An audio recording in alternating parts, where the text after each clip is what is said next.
तुम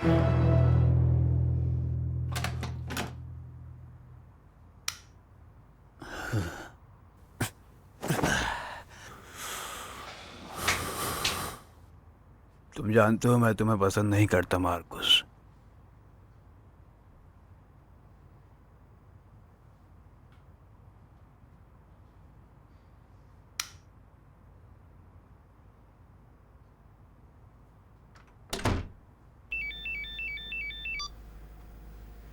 हेलो लयाल, वापस आ गई तुम? 1-2 दिन में वापस आ जाऊंगी। मैं नहीं जानता कि मैं इतने दिन इंतजार कर पाऊंगा। कभी कभी दूर रहना भी अच्छा होता है। क्या जरिन से बात हुई तुम्हारी? वो लड़की अपने जाहिर हो जाने से बहुत खौफज़दा है, लेकिन कुछ इससे भी ज्यादा अहम बात हुई है। प्लीज मुझे कोई अच्छी बात बताना लयाल। मैं इस वक्त बहुत अच्छा महसूस कर रहा हूँ।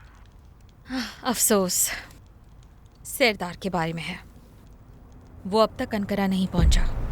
क्या वो वापस नहीं लौटा? तो फिर कहाँ है वो? जहरिन को भी नहीं पता। हेलो, मेरी आवाज आ रही है? हेलो। मतलब वो अब तक बर्लिन में है?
ठीक है, मैं लेकर आऊं इसे।